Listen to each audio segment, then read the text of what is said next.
Pemirsa, Badan Legislasi DPR RI melakukan rapat pleno bersama Wakil Menteri Hukum dan Panitia Perancang Undang-Undang. Dalam rapat balik tersebut, yakni salah satunya membahas mengenai RUU Perampasan Aset. Badan Legislasi DPR RI melakukan rapat pleno dengan Wakil Menteri Hukum dan Panitia Perancang Undang-Undang DPD RI di Gedung Parlemen Senayan, Jakarta, Rabu sore. Dalam rapat balik tersebut, Wamenkum Edi Hiarit mengusulkan 5 RUU prioritas di tahun 2025 dan 17 RUU di tahun 2026. Dalam usulan RUU, salah satunya yakni rancangan Undang-Undang Perampasan Aset sebagai sanksi bagi para pejabat yang melakukan korupsi.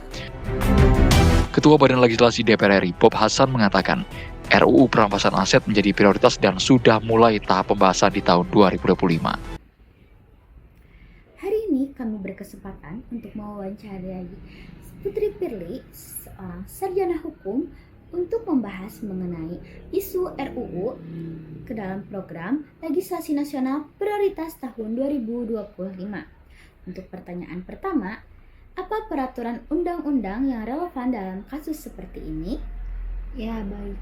RUU ini bertujuan untuk melengkapi undang-undang yang sudah ada, khususnya terkait pemberantasan tindak pidana seperti korupsi, narkoba, dan pencucian uang. Oleh karena itu, perlunya diselaraskan dengan undang-undang yang sudah ada, seperti Undang-Undang Tindak Pidana Korupsi atau UU Tipikor, dan Undang-Undang Pencucian Uang, serta yang lainnya. Oke, pertanyaan selanjutnya yakni siapa yang dirugikan menurut hukum dan siapa yang memiliki kewajiban? Pihak yang dirugikan secara hukum adalah individu atau korporasi yang hartanya dirampas tanpa proses peradilan yang memadai dan tanpa putusan peradilan yang inkrah. Pihak yang memiliki kewajiban adalah negara. Dalam hal ini, aparat penegak hukum dan lembaga pengelola aset memiliki kewajiban untuk memastikan proses perampasan aset dilakukan secara adil dan transparan. Oke, berikutnya yakni kapan tindakan tersebut bisa dianggap tidak melanggar hukum, apakah tepat ketika terjadi atau setelah peraturan berubah?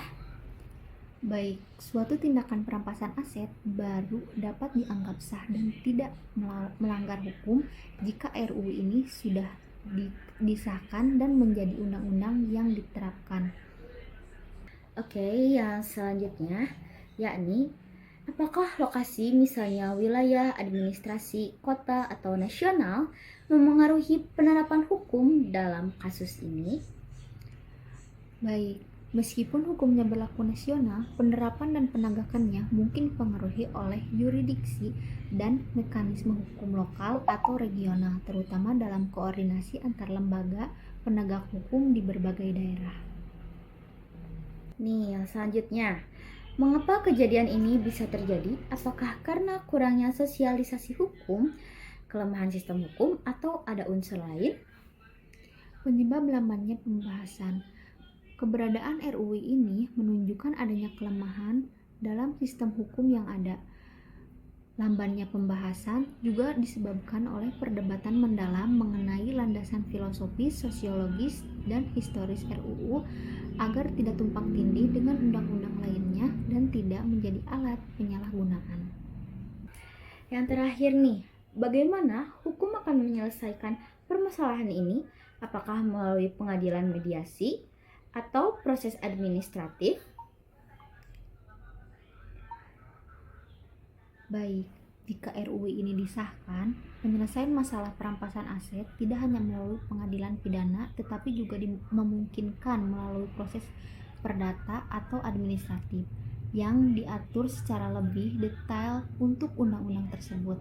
Baik nih, karena wawancaranya sudah selesai, terima kasih banyak atas waktu dan penjelasannya. Semoga dari sesi wawancara ini bisa menambah pemahaman bagi kita semua. Amin. Oke, dicukupkan sekian sesi wawancara hari ini. Wassalamualaikum warahmatullahi wabarakatuh.